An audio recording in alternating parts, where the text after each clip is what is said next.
pessoal, bom dia, boa tarde, boa noite, já que não sei qual horário estarão vendo esse vídeo. Meu nome é Suênia, eu sou graduanda do 5º período do curso de Licenciatura em História. Estou aqui do canal de Outros Medievos com o meu colega Daniel. Se apresenta, por favor. Boa tarde a todos que acompanham aqui esse vídeo no canal Outros Medievos. Eu sou o Daniel, eu sou do 5º período da graduação em Bacharelado em História da UFPE e estamos aqui junto com o Suênia conversando com o professor doutor Felipe Augusto Ribeiro. Isso mesmo, né? E aí a gente está aqui a partir de um projeto no canal de extensão do Leon, que se chama Outros Medievos, e aí a gente vai propor aqui fazer uma entrevista com o professor Felipe, e aí antes de chamar para ele falar, eu vou apresentar o nosso convidado, que possui graduação em História e licenciatura pela Universidade Federal de Minas Gerais, especialização, mestrado e doutorado em História e Culturas Políticas pela mesma instituição, e atualmente é professor adjunto na Universidade Federal de Pernambuco. Certo? Também é coordenador do LEME, né, do Laboratório de Estudos Medievais no núcleo da UFPE, e tem experiência em temas como historiografia e santidade, religião cívica, história da igreja, regimes comunais, culturas políticas na Itália, entre os séculos 11 e 13, neomedievalismos e videogames, que será o tema principal de hoje, onde a gente vai tratar de neomedievalismo, videogames e a violência. Dá um alô aí, pessoal, professor Felipe. Olá, pessoal, bom dia. Bom, vamos lá, né? Pagar essa responsabilidade de começar esse projeto novo do Leon. Eu fico muito orgulhoso e obrigado pelo convite. Sim, é um modelo ainda que está sendo experimental, mas a gente tem um grande prazer em recebê-lo aqui hoje. E aí a gente separou eu e Daniel, a gente separou algumas perguntinhas e preparamos para fazer para o senhor, para que a gente consiga discutir esse tema que é tão interessante para a gente pensar hoje. Você quer começar, Daniel, fazendo a primeira? Posso sim, Suênia. Então, professor, ao longo dos últimos anos, os ambientes acadêmicos têm se mostrado cada vez mais abertos para os recursos visuais, como o cinema, por exemplo. Porém, por que trabalhar os videogames e a sua relação com a história ainda enfrenta tanta resistência por causa da academia, principalmente dentro das ciências? Obrigado, Daniel. Essa é uma pergunta que sempre aparece quando a gente participa de eventos, né? Bom, em primeiro lugar, assim, as fontes audiovisuais, como é o videogame, mesmo que elas estejam separadas, ou seja, só música, ou só cinema, só imagem, né? O cinema mudo, no começo do século anterior, já são objetos de estudo consagrados, né? A gente pensar na obra de autores canônicos como Marc Ferrot, que vem de décadas aqui no Brasil, Marcos Napolitano também debate o cinema já há muitos anos. Então eu diria que a tradição sobre o audiovisual de maneira mais genérica, quer dizer, especificamente, na verdade, voltado para o cinema, né? Já tem alguma tradição, certo? Já é um objeto bem aceito na história. O que temos de novo aí, de fato, é o videogame, né? E aí a gente tem alguns motivos que explicam isso. Primeiro é o fato de que o videogame ainda é visto como um objeto de lazer, apenas, né? E essa opinião não é errada, porque de fato, assim como o cinema, música, enfim, os videogames são majoritariamente feitos para divertir e para entreter, tá? Diga-se de passagem, frisar essa obviedade, porque é uma obviedade, os videogames nunca esconderam isso, produtores de videogame nunca esconderam isso. Embora seja possível que videogames sejam feitos com outros propósitos, como o propósito educativo, o majoritário, né, quase 100% das vezes, ainda é o propósito do entretenimento. E aí, ao pesquisar videogames, é comum que os pesquisadores iniciantes se esqueçam disso ou ignorem isso. Isso não pode ser ignorado. O propósito desse tipo de fonte histórica é esse, né? E isso impõe alguns empecilhos. Eu tenho algumas anedotas nesse sentido, assim. Sempre que eu sou convidado a falar em algum evento e alguém participa, né? Agora nos anos de pandemia foram muitos eventos online, e aí, como meio de se debater cientificamente, também ficou bastante audiovisual. bastante eletrônico, bastante remoto, os videogames também se tornaram bem discutidos. E aí, todo evento que a gente vai debater, aparece alguém para perguntar, para dizer o seguinte: olha, muito legal pesquisar videogame, é preciso pesquisar mesmo, mas será que dá? Aí o primeiro motivo é esse. Será que dá para pesquisar, para converter em um objeto legítimo e digno da história algo que é feito para o lazer? Esse é o primeiro empecilho. O segundo empecilho costuma ser, tá, mas videogames ainda despertam algumas existências, por exemplo. Quase sempre são vistos como objetos destinados a crianças e adolescentes que precisam passar por um controle parental. Então, como, por exemplo, discutir videogames nas escolas com crianças e adolescentes, eu lembro de uma professora uma vez que perguntou num evento assim: eu fico com medo de trabalhar videogame em sala de aula, eu sei que os meus alunos jogam e eles gostam, mas eu fico com medo de incentivar demais o jogo e os pais acharem que eu estou viciando os meus alunos em videogame. Essa é uma outra preocupação que aparece constantemente também. Então, eu diria que o seguinte: a gente tem uma série de desafios para encarar o videogame cientificamente que são da ordem da natureza dessa fonte. E isso não é diferente da natureza de qualquer outra fonte histórica. Iconografia, textos, enfim, toda fonte histórica tem, pela sua natureza intrínseca, desafios a impor. Mas há também desafios de ordem social, tipo esse, como resistência dos pais, que não conseguem conceber que um objeto de entretenimento pode servir para o estudo, então eles nunca vão achar que gastar tempo jogando um videogame possa ser gastar tempo estudando. Vão sempre achar que é gastar tempo se divertindo, e ainda há muita concepção de que diversão e educação se opõem, né? O tempo que você está divertindo é um tempo que se desperdiça da educação, ou que o tempo do divertimento perverte, ameaça a educação. Então temos aí um conjunto importante de desafios que são de ordem realmente social, moral também, não é? Muitos videogames que trabalham com violência e outros temas que pais não querem ver seus filhos em contato com esses temas. Bom, mas quanto à segunda parte da resposta, por que então estudar videogame nesse momento e por que enfrentar esses desafios, né? Porque a gente poderia simplesmente se resignar diante deles. A primeira questão é, mesmo que haja desafios, os videogames têm algo a dizer. Como toda obra da cultura, há mensagens transmitidas ali. E como uma manifestação cultural, como um meio de comunicação, os videogames precisam ser debatidos. Para dar um exemplo mais concreto disso, somos medievalistas, estamos falando de história medieval, há vários videogames que tomam partículas da história medieval para formar os seus enredos. Videogames são, em geral, contação de histórias, né? Assim como o cinema também pelo menos uma parte dele. Tem subtipos diferentes, né? Tem documentário, não sei mais o que. Os videogames também têm subtipos diferentes. Nem todos servem para contar história. Mas aqueles que servem para contar história, quando querem contar uma história, vão fazer escolhas, podem reproduzir estereótipos, podem fomentar opiniões sobre a história que são problemáticas. Então, eles precisam ser debatidos como qualquer forma de manifestação cultural, como nós já debatemos, já consagramos que é legítimo e é necessário debater a música, o cinema, as artes plásticas. Então, os videogames são um objeto cultural que precisam, é claro, ocupar, sim, o trabalho dos acadêmicos como qualquer outro objeto. Em segundo lugar, mesmo que eles sejam produtos de mercado, que às vezes atendem a lógicas financeiras, né? Os produtores fazem os videogames pensando que pode vender mais, que pode cativar mais o público.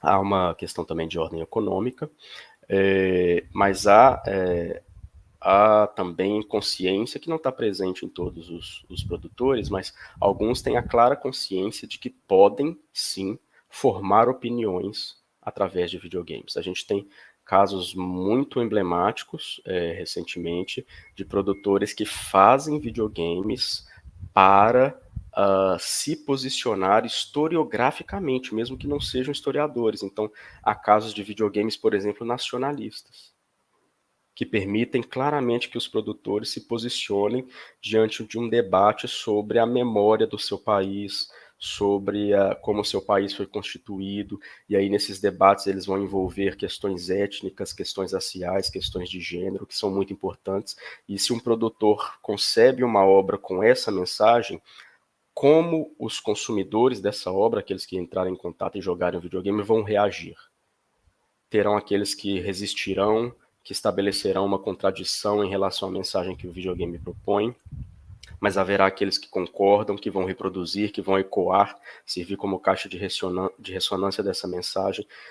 Enfim, o videogame está, em última instância, inserido em todas as dinâmicas que dizem respeito à produção e à circulação da cultura.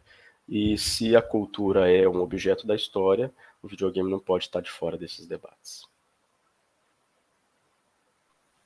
Muito obrigado, professor, pela resposta. E eu gostaria de passar agora para a Suênia, para ela fazer a próxima pergunta.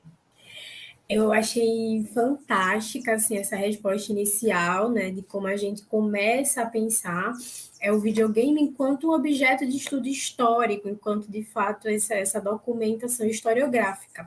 E aí eu queria caminhar um pouco mais na minha próxima pergunta, para a gente pensar as relações entre a Idade Média e como ela é apropriada no videogame. Porque no início dos estudos, né, dos neomedievalismos em videogames no Brasil, esse campo ele foi bastante subestimado. Assim, eu queria que o senhor falasse um pouco sobre a importância e a pertinência da gente entender e debater as formas como a Idade Média ela é apropriada e utilizada nos videogames, e até mesmo de como essa apropriação ajuda na construção de imaginários, estereótipos, também na questão da violência, que o senhor já havia iniciado a tratar na sua última resposta.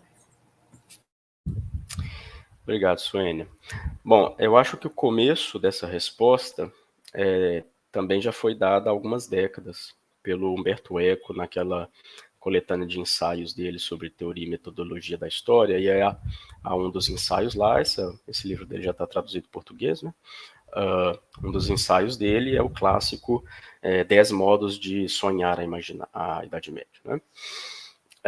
E ele lá já percebia, e nós hoje temos plena consciência disso, há um consenso, de que há maneiras múltiplas de se imaginar a Idade Média, e essas maneiras múltiplas às vezes podem ser contraditórias, ambíguas, elas podem chocar umas contra as outras. Por exemplo, a Idade Média pode, por algumas pessoas, ser vista de maneira profundamente negativa, a partir daquele topos, né, daquela tópica clássica da Idade das Trevas. Então a Idade Média ainda é vista por muita gente no Brasil e no exterior, no mundo afora, como um período de obscuridade, de ignorância, de violência descontrolada, endêmica, de ausência de Estado e, portanto, de ausência de regulações sociais, ausência de lei, ausência de um uso comedido da força, tanto a física quanto outras maneiras de coerção simbólica, enfim, psicológica.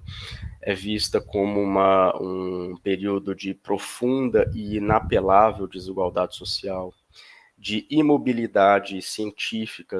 Teriam sido um milênio em que a ciência não avançou nada, porque supostamente instituições religiosas, como a Igreja Católica ou a Igreja Romana, teriam monopolizado não só o conhecimento, mas o próprio pensamento, e deixado à margem da sociedade uma massa de iletrados, de camponeses, de operários, que, sem ter acesso aos instrumentos do intelecto, não teria conseguido desenvolver nada em 1000 anos. O que é uma coisa absurda, né, de se pensar para nós, mas ainda existe esse imaginário. De outro lado, há muitas pessoas que concebem a Idade Média de modo romântico, de modo positivo, com uma era de bravura, de heroísmo, de puritanismo moral, e geralmente essas pessoas pensam a Idade Média assim, porque elas sentem que o presente delas, e isso não acontece só no nosso presente, aconteceu na Era Vitoriana, aconteceu no Renascimento, elas sentem que o presente delas está se degenerando do ponto de vista moral, então elas olham para o passado para tentar encontrar a raiz ainda vigorosa da ética que elas procuram. Então, geralmente, essas pessoas olham para a Idade Média dos cavaleiros, dos templários, do amor romântico e cortês, aquele amor em que o homem é sempre o polo ativo, a mulher é sempre o polo passivo, e cabe ao homem conquistar a mulher, e cabe à mulher se submeter ao homem. Então, há questões relativas ao gênero e também, veja, uma maneira bem positiva de conceber a Idade Média e uma maneira bem negativa. Entre esses dois polos, há ali camadas ali de camadas cinzas, né? Bem interessantes de se investigar. Mas as duas maneiras, os dois polos convergem. Não só no que tange ao videogame, mas eu vou aqui me ater ao videogame, que é o nosso objeto. Os videogames, em primeiro lugar, no que tange às representações que eles mobilizam, a gente tem que lembrar que são mídias relativamente novas, né? São mais novas que o cinema, por exemplo, que é o grande objeto de confronto do videogame, por ser também audiovisual. A grande particularidade do videogame em relação às outras mídias, sobretudo o cinema, é a interatividade. É o fato de que o videogame você joga, ele é feito para que haja um ator externo ali, que é inclusive imprevisível, o produtor não pode muito saber quem é que vai jogar, né? O produtor de cinema também não consegue controlar muito quem é que vai ver, mas de qualquer maneira, o jogador tem ali os seus equipamentos, né, o computador, toda a sorte de hardware, né, o computador, o joystick de um console, alguma coisa assim, para intervir na história que está sendo contada. É claro que essa intervenção nunca é 100% livre, autônoma, ela está sempre prescrita por um código, né, por um roteiro, por um script. O videogame ele é também um script, ele é um código de comportamento, de ação. Então ele impõe alguns limites, mas ele também dá uma certa liberdade ao jogador, né, ao consumidor do videogame. Essa é a grande particularidade dessa mídia, desse objeto histórico. Mas ele também trabalha bastante com representações sonoras, representações visuais, por isso que eu acho, enquanto pesquisador, que o conceito de representações, não vou discutir aqui esse conceito, mas o conceito de representação é um dos grandes instrumentais teóricos que a gente tem para estudar essa mídia, assim como o conceito de imaginário e etc. E aí as representações que o videogame costuma ter bebem muito do cinema. Quase todo título de videogame que evoca em alguma medida a história, e aqui particularmente a história medieval, aprende a representar as pessoas, as paisagens, a música de filmes. Essa é uma das grandes fontes dos videogames, uma das grandes matrizes de representações dos videogames. A outra grande matriz é a literatura. Então o videogame é também, além de interativo, a segunda particularidade dele é que ele faz parte de um cenário midiático convergente. Ele conversa com outras mídias. E às vezes essa conversa está explícita, né, os produtores citam e fazem citações, referências diretas a obras da literatura e a obras do cinema, mas nem sempre essas conversas estão explícitas, às vezes elas estão implícitas. Onde eu quero chegar com isso? Essas mídias partilham, em geral, de representações que vão ficar entre esses dois polos que eu falei, um bastante positivo, outro bastante negativo, tem também ali as escalas de cinza entre eles, mas há videogames que vão reproduzir a ideia de um período medieval violento, obscuro, de trevas. Esses jogos, geralmente, do ponto de vista visual, eles serão muito escuros, utilizarão tons pastéis e bem pálidos de cor, o preto, o cinza, o branco. E de outro lado, aqueles que evocarem uma ideia romântica da Idade Média geralmente vão apresentar cenários mais coloridos, paisagens mais iluminadas, vão dar mais foco em heróis que se apresentam de maneira brilhante, que falam, que são bons oradores, etc. Enquanto os jogos que vêm à Idade Média de modo negativo vão falar um pouco mais de sofrimento, de dor, de violência nua e crua. Bom, por isso tudo que eu falei, sem dar exemplo nenhum, eu tenho certeza que o espectador já pensou em algumas coisas, né? Então eu vou dar alguns exemplos aqui que entram nesse tema. Game of Thrones tem sido um sucesso, é série, né? Não sei se vai ter filme, mas por enquanto é série televisiva e tem videogame também, tá? Que conversa com os livros e que conversa com a série. E todo mundo que vê Game of Thrones sabe que é uma coisa bem violenta, sombria, não é? Que retrata uma espécie de feudalismo que torna aquela sociedade retratada perigosa o tempo todo, dramática o tempo todo, é muito sofrimento. A série televisiva de Game of Thrones fez sucesso por uma super exploração da violência, não é? E nos videogames não é diferente. E de outro lado, a gente tem games, e aí vários títulos que passam, por exemplo, pelas cruzadas e retratam a tarefa dos cruzados latinos, os cruzados cristãos romanos no Oriente, como uma tarefa efetivamente missionária, de conversão do mundo, de proteção do patrimônio cultural e da memória histórica europeia diante de uma ameaça de um outro, seja o judeu, seja o muçulmano. Isso aparece também em vários títulos do cinema, desde o cinema hollywoodiano lá da década de 50, obras como a biografia do El Cid, a biografia de vários outros cavaleiros templários, e há muitos jogos sobre isso também, né? Então há essas maneiras de se representar a Idade Média, e como eu disse na minha primeira resposta, é necessário problematizar essas coisas, não é? Mas, em suma, para eu terminar essa resposta longa, eu diria o seguinte: por que a Idade Média ainda é muito evocada? Por que ela diverte as pessoas? Já que a gente disse que o videogame é, sobretudo, antes de mais nada, um objeto de entretenimento. Por que a Idade Média atrai as pessoas, não é? A ponto de que ainda hoje, 2022, esteja produzindo muita coisa, muito videogame sobre a Idade Média?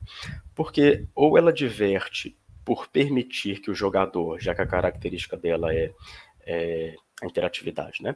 Ou o videogame permite que o jogador experiencie o período medieval, que de outra maneira ele jamais conseguiria. Ler textos sobre a história medieval não permite essa experiência. Assistir filmes sobre a história medieval não permite essa experiência, que é a de jogar, entrar na história, interpretar um personagem. Por exemplo, eu falei das cruzadas. Se há um jogo sobre as cruzadas, você interpreta um cruzado, vai para as cruzadas, enfrenta os seus inimigos. Essa possibilidade de simulação ou de encarnação de personagens, só o videogame oferece. E ela pode ser divertida nesse sentido. Pensa uma cruzada, um jogo sobre as cruzadas, ele é pura ação, Te permite ter nas mãos uma espada, a exercer a sua bravura, o seu heroísmo, de uma maneira fictícia, evidentemente, mas que não seria possível com as outras mídias. Não seria, né? Ou pelo menos não da maneira rica como o videogame permite, né? A gente aceita, é claro, que o cinema, a literatura também podem ensejar essas vivências, mas o videogame, sem dúvida nenhuma, é o mais pródigo em ensejar essas vivências. E do outro lado, a Idade Média pode comover, pode inspirar reflexões, quando é o caso de retratá-la com a violência nua e crua, como um objeto de obscuridade. Geralmente, nesse caso, a Idade Média acaba servindo como um prazer, mesmo que um pouco mórbido. É estranho as pessoas gostarem de ver uma série Game of Thrones que é super violenta, então quer dizer que as pessoas gostam de consumir, de ver a violência, né? Por que elas gostam de consumir a violência? As explicações são várias, não vou me arriscar nelas não, mas a gente pode ficar com uma só, que é a seguinte: ao experimentar essa violência nua e crua na série como Game of Thrones ou num videogame, o sujeito que é de antemão refratário a essas práticas violentas pode compartilhar um pouco da experiência do que é ser a vítima, ou do que é ser o agente da violência, e isso pode ajudá-la a reforçar, por exemplo, a sua repulsão à violência no presente. Ou o inverso, vai depender muito do caráter do consumidor, né, do caráter do jogador. Se for um sujeito que de alguma maneira pensa que essas violências podem ter lugar no presente, podem ter lugar na sociedade, ele pode encontrar justificativas para isso na experiência que ele vai ter no videogame. E a Idade Média, pensada dessa maneira, com muita violência, com trevas, com ignorância, etc., acaba sendo assim um enredo, um cenário muitíssimo atrativo para a produção de obras, seja no campo do cinema, seja no campo do videogame. Muito obrigado, professor. Eu acho que esse ponto que o senhor comentou é extremamente relevante, principalmente como, muito bem dito por Suênia, a crescente do neomedievalismo no Brasil e no mundo. E tocando exatamente num dos pontos que acabaram de ser comentados pelo senhor, em relação a essa questão da interação que o videogame promove. Promove uma interação muito mais forte entre o jogador e aquele mundo do que, como, por exemplo, a gente poderia ver no cinema. Então, dentro desse tipo de mídia, os videogames, existem aqueles que são conhecidos como os videogames de mundo aberto. Ou seja, aqueles onde o jogador não segue uma história linear, mas ele está livre para interagir com aquele ambiente de diversas maneiras disponíveis ali, como ele desejar. Eu gostaria de saber se, na opinião do senhor, é possível a gente utilizar esse tipo de recurso para ajudar na construção de uma imagem mais historicamente acurada das guerras. Então, as pessoas com acesso a esse recurso, podendo interagir com esse ambiente, têm uma visão um pouco menos, talvez, estereotipada e um pouco mais acurada do que foi esse período. Eu quero saber se, na opinião do senhor, isso é possível, se é uma ferramenta útil. Daniel, com certeza é uma ferramenta útil.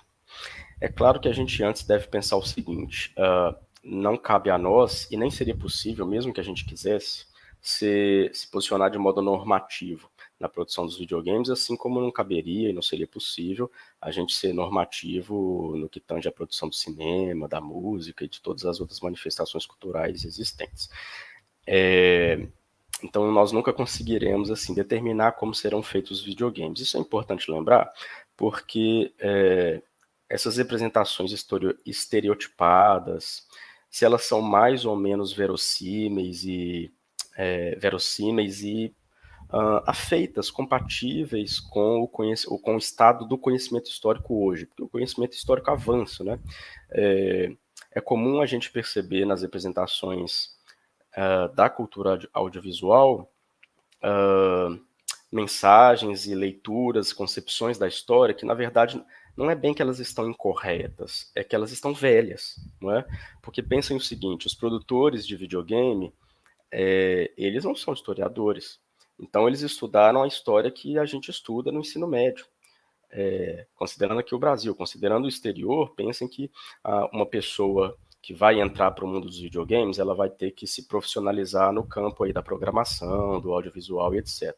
Ela provavelmente não vai se profissionalizar no campo das ciências humanísticas, das humanidades, história, enfim, sociologia e tudo, filosofia. Então ela vai ter um estudo da história que vai parar numa determinada fase da vida dela, e a partir daquilo não necessariamente ela vai se atualizar. Provavelmente ela não vai nem adquirir as técnicas, as estratégias de atualização, porque isso se aprende na universidade, né? E um programador, um produtor de videogame não vai fazer o curso de história, né? Não vai fazer uma graduação em história. Aí a gente deveria se perguntar, bom, então de onde ele vai tirar, de onde um produtor de videogame vai tirar o seu conhecimento histórico para fazer um jogo, não, Crusader Kings, Age of Empires, Assassin's Creed, vários outros títulos que até ele se propõe para o mercado consumidor não apenas como objetos de lazer, mas como objetos também de construção de conhecimento, mesmo que essa construção esteja no nível secundário, terciário, né? O nível primário de todos esses videogames é entreter e vender, né? É um objeto de lazer e é um objeto mercadológico. Mas ali em segundo, terceiro plano, pode-se pensar num fim educativo. Basta lembrar que os últimos títulos de Assassin's Creed, que é uma franquia que sempre se apresentou para o público como fidedigna do ponto de vista histórico, pelo menos do ponto de vista visual, não tanto no enredo os produtores sempre se deram muita liberdade, e quem conhece a série sabe que ela é uma ficção, ela ficcionaliza elementos da história, né?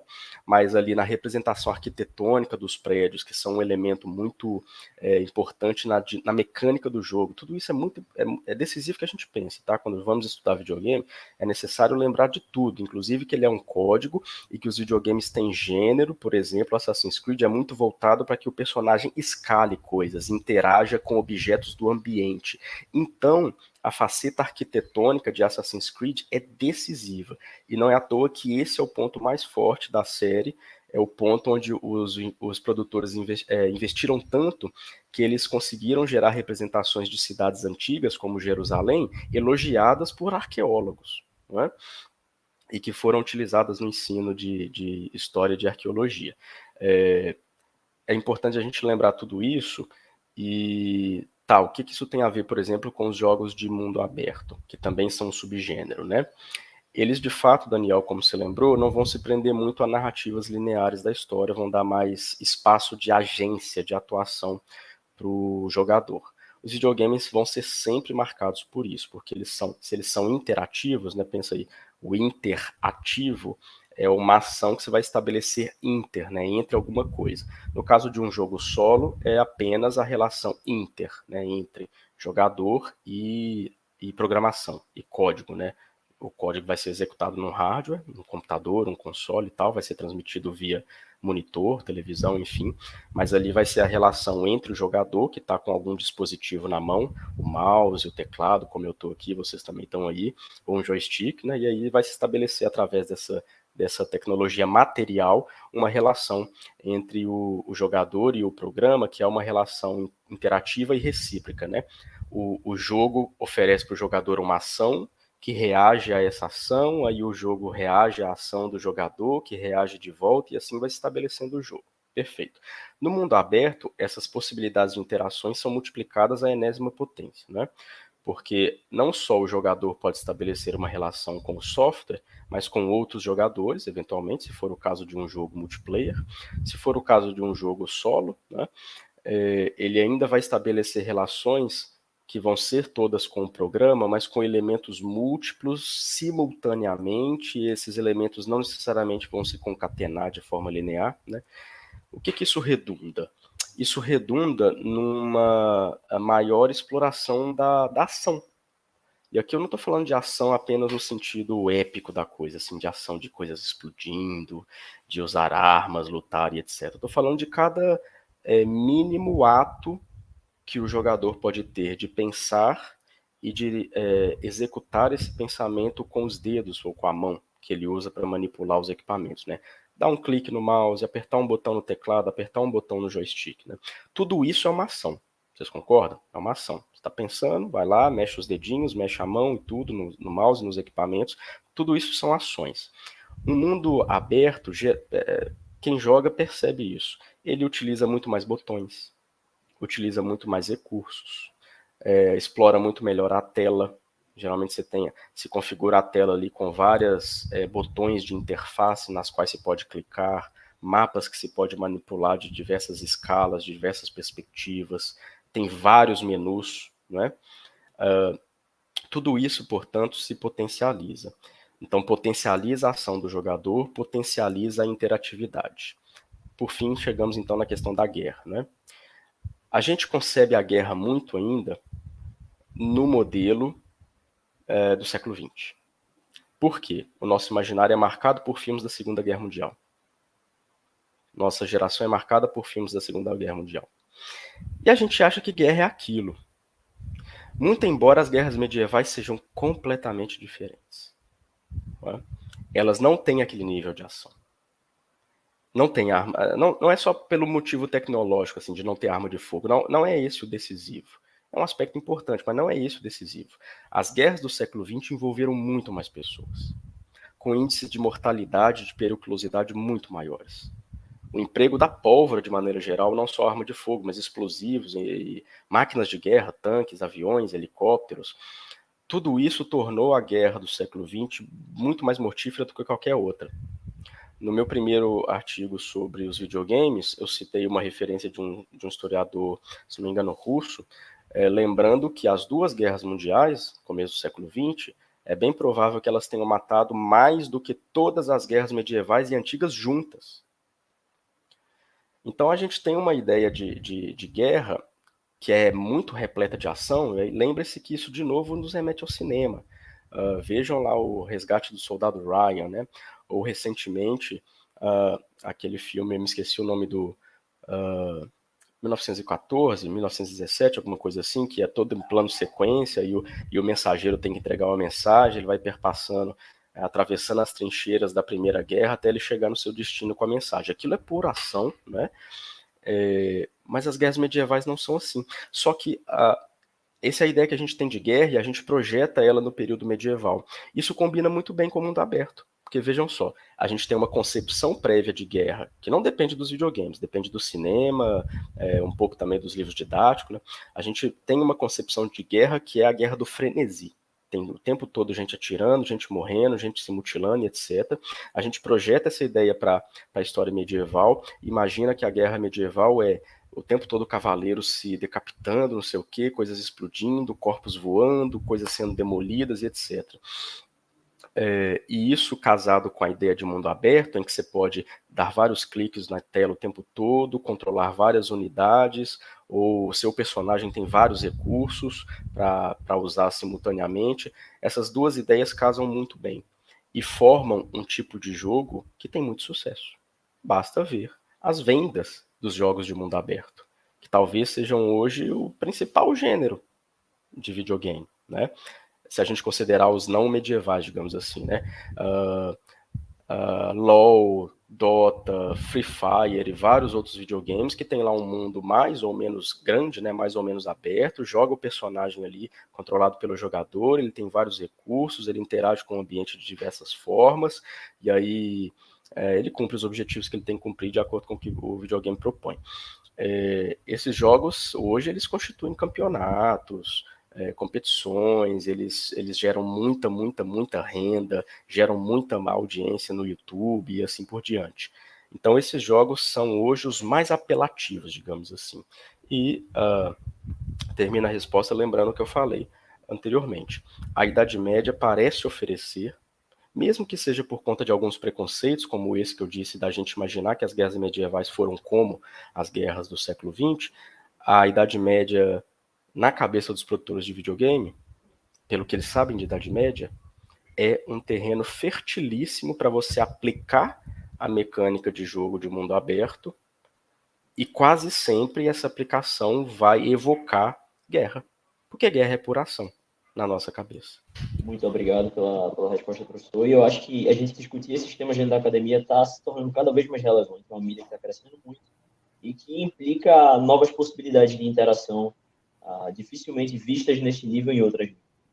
Então, tem em vista tudo isso e tem em vista como a gente pode utilizar desses recursos em relação à história, como isso se relaciona com o papel dessas mídias na sociedade, está sendo cada vez mais importante discutir. Eu gostaria de passar agora para a Suênia também, para fazer mais uma pergunta.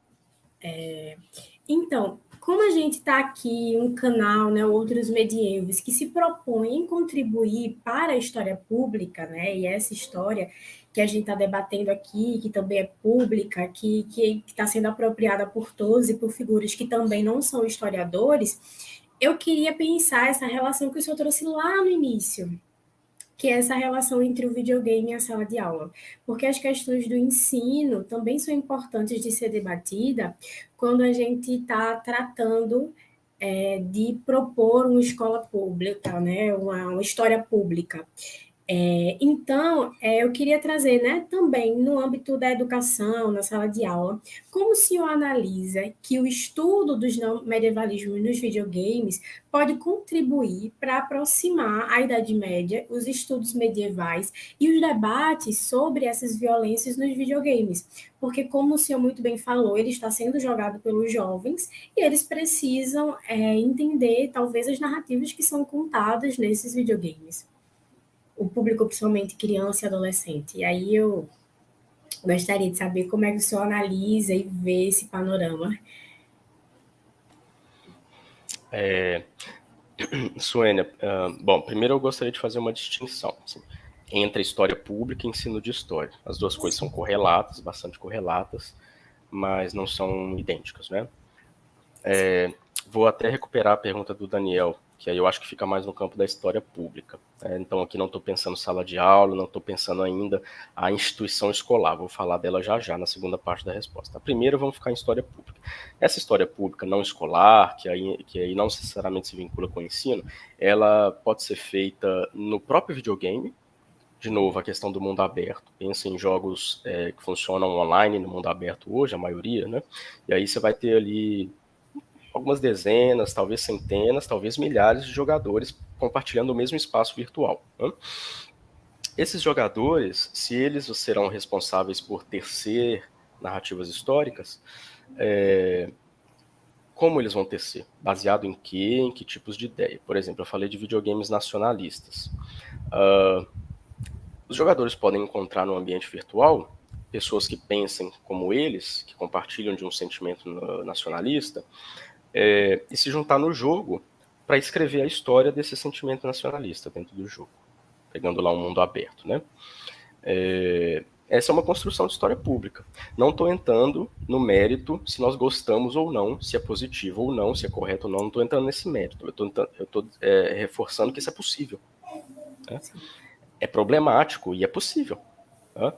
De outro lado, pessoas que têm uma visão mais iconoclasta, digamos assim, do nacionalismo, podem igualmente se reunir no videogame e ajudar a construir uma narrativa antinacionalista, por exemplo. Né? Uma narrativa mais múltipla do ponto de vista étnico. As duas coisas são igualmente possíveis num videogame, por exemplo, online de mundo aberto. Né? Então, isso até, como eu falei, volta na pergunta do Daniel, porque aqui a gente começa a debater as potencialidades desse tipo de jogo na construção de outras narrativas, de fato, né? Para parafrasear o nome do laboratório. Se a gente tem um jogo de mundo aberto sobre história medieval, a gente pode construir nele outros medievos.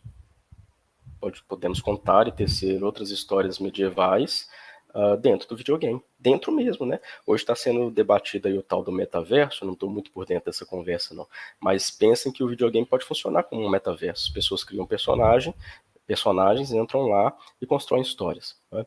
Isso pode servir, sim, para a construção de outras narrativas aí efetivamente públicas. Por quê? A gente tem, na verdade, alguns entraves, que é o jogo é gratuito ou não, ele é acessível ou não, e todo videogame tem, como eu destaquei aqui, ele demanda um equipamento material para ser jogado, esse equipamento é caro. Né? Então, assim, eu falei que o mercado de videogame está bombando, ele é hoje o maior mercado cultural, ele gera mais renda do que o cinema, inclusive, do que a música. O mercado de videogames é maior que o mercado fonográfico, é maior que o mercado cinematográfico hoje, mas ainda assim não são todas as pessoas do mundo que estão conectadas, né, que têm acesso a esse mercado. Ele é bastante pujante, mas ele não é tão democrático assim. Né? Talvez ele seja menos democrático que cinema e música, porque ser interativo demanda esses equipamentos. Né?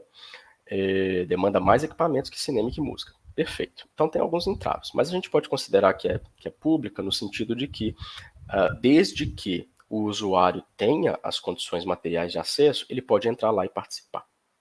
Desde que ele queira e que tenha as condições, ele pode entrar lá e participar. Uma outra maneira que isso pode ser construído publicamente, pensando na história pública no seu rigor, assim, de que todo cidadão possa se engajar na reflexão histórica e na construção de uma narrativa histórica. Isso que eu estou entendendo aqui como história pública. Isso pode acontecer, por exemplo, nos canais de YouTube em que streamers projetam, ao vivo ou não, os seus jogos. Eu vi isso acontecer já em um canal de YouTube. Quando eu estava pesquisando, eu publiquei um artigo sobre Crusader Kings, né, uma franquia que soltou 1 ou 2 anos atrás o seu título mais recente. Aí geralmente isso acontece assim nos youtubers, né? Tem um lançamento do videogame, aí os youtubers que são desse ramo, né, que falam de videogames, correm lá para adquirir o jogo e fazer os primeiros streamers de sessões do jogo, aí os caras jogam ali 1, 2, 3, 20 horas direto, fica ali e as pessoas vão acompanhando, certo? E aí eu entrei num canal desses para ver o que as pessoas iam dizer sobre o jogo, já que esse jogo que eu citei, o Crusader Kings, ele também tem uma proposta de ser historicizado, ser bastante historicizado. Alguns colegas da USP, inclusive, tiveram a oportunidade de entrevistar um historiador que foi contratado como consultor pelo estúdio para produzir o Crusader Kings. Então eles realmente queriam dar ao Crusader Kings um lastro historiográfico profissional. Também não vou discutir aqui se esse lastro valeu ou não, né? Mas o videogame tinha essa vocação, e quando ele foi lançado, os streamers correram para fazer suas sessões, e eu fui lá acompanhar o YouTube, aí tinha a caixa de comentário aberto, né? O que as pessoas estavam discutindo nas caixas de comentário do YouTube? Esse streamer que eu estou mencionando, ele resolveu jogar lá o jogo no Reino de Portugal, no Reino Medieval de Portugal, no século XIII. Aí escolheu jogar lá com um personagem lá que era um rei de Portugal. Esse personagem é histórico, ele existiu de fato, ele está no jogo. Crusader Kings é feito de personagens históricos, cuja existência foi real. A ficcionalização do evento ali, ela é dada pela agência do jogador, né, no sentido que o jogador pode jogar fora da linha da história, ele pode promover eventos que não aconteceram, mas os personagens são reais.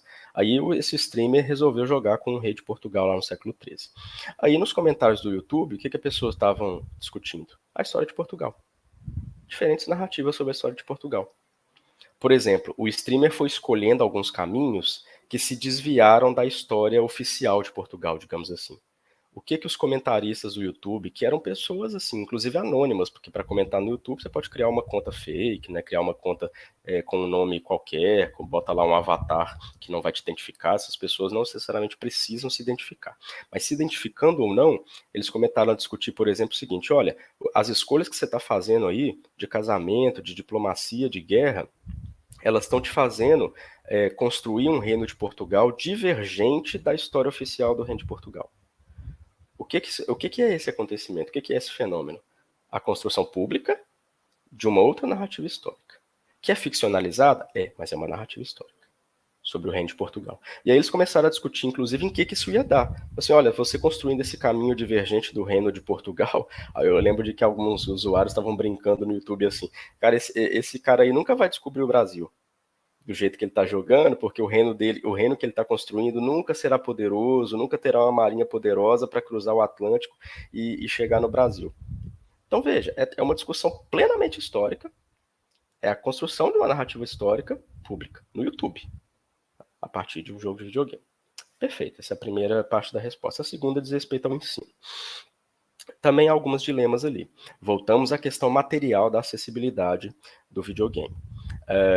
Também me perguntam sempre nos eventos que eu vou participar como um professor pode instrumentalizar o videogame na sala de aula. A primeira dificuldade é material mesmo, assim, as salas de aula brasileiras, tanto nas instituições públicas quanto as privadas, dispõem dos equipamentos para se jogar um videogame, como Crusader Kings, por exemplo? Não, em geral não, porque é tudo muito caro, sabe? E não há nem o investimento estatal para que isso aconteça no caso das escolas públicas, né? E nem a previsão de que se aconteça. Não há uma política pública assim de vamos comprar equipamento para que os videogames possam ser instrumentalizados como materiais paradidáticos pelos professores, né? Não há a menor expectativa de que isso aconteça. Então, desse ponto de vista, não seria possível trabalhar videogames em sala de aula. A gente dependeria, nesse caso, então, de que os professores fossem criativos para ter estratégias de como, no caso dos alunos que têm as condições materiais e também o interesse, porque nem todo. A gente também não pode supor que todo jovem se interesse por videogame, há aqueles que não se interessam. Então, ali, uma turma, o professor tem uma turma de 30, 40 alunos, ele precisa aceitar que a maioria até pode jogar, mas não necessariamente os 100% da turma vão jogar. Dentre aqueles, então, que tiverem interesse, que tiverem as condições materiais e que jogarem videogame fora da aula, o professor talvez possa, do ponto de vista da mediação pedagógica dele mesmo, se abrir para que os alunos tragam essas experiências de fora. Assim, que filmes eles viram, que músicas eles ouviram e que videogames eles jogaram que tem a ver com o que está sendo discutido em sala de aula, e eles possam trazer isso de casa, né, que é o lugar onde eles costumam jogar, para a sala de aula, já que na sala de aula, na escola, no espaço escolar, não será muito viável trabalhar videogame, então será necessário abrir espaço para os alunos que podem trazer ele de fora, né? Para dar tons um pouco mais pragmáticos para isso que eu estou dizendo. O professor pensar em atividades avaliativas que evoquem os alunos a discutir os temas da sala de aula, tendo como fontes um videogame que ele possa jogar em casa. Então, o professor pode passar uma atividade assim: olha, você tem um videogame que te interessa, que tem a ver com isso que a gente está discutindo? Joga ele lá e tenta jogar assim, anotando. Mantém um caderninho ali do lado, vai jogando e anotando o que se observa, que pode ter a ver com o que a gente está discutindo. Aí você faz as suas anotações, né, faz assim, um fichamento do videogame, né, faz o seu fichamento do videogame e traz para a sala de aula para que a gente debata como as coisas aqui da historiografia aparecem em um objeto como o videogame. Essa pode ser uma estratégia interessante que torna o videogame útil, rico e atual para o ensino de história, certo? Em instituições públicas e privadas sem distinção. Enfim, esses são alguns exemplos bem curtinhos e exíguos que eu posso dar. É claro que com mais tempo a gente poderia destrinchar outros exemplos. Muito obrigada, professor, por ter nos concedido essa entrevista. Eu achei incrível que a gente poder encerrar, né, retomando essa questão tanto da história pública e do ensino história e do ensino histórico, isso muito bem reforçou, que são dinâmicas que convergem, né, mas que são diferentes, né? Então, em nome de toda a equipe do canal Outros Medievos, eu agradeço pela sua presença aqui nessa nossa entrevista. Foi muito rico o ambiente. Daniel, gostaria de comentar alguma coisa antes da gente encerrar? Gostaria de comentar apenas que essa entrevista, acho que essa conversa se faz muito necessária no que estamos vivendo, com as mudanças da tecnologia e as mudanças no próprio campo acadêmico histórico. Sim. Então, eu gostaria de agradecer muito ao professor por esse momento, por ter tirado um tempo do seu horário para conversar com a gente, e concordo muito com o Suene. Agradeço também em nome dos membros dos outros medievos. Realmente, muito obrigado. Gente, eu que agradeço a oportunidade e também parabenizo pela iniciativa, não só do projeto de fazer entrevistas, mas por abrir espaço para que a gente discuta esse tema aqui, que vocês próprios já começaram a entrevista notando que é útil, que é necessário, né? Então, obrigado e parabéns.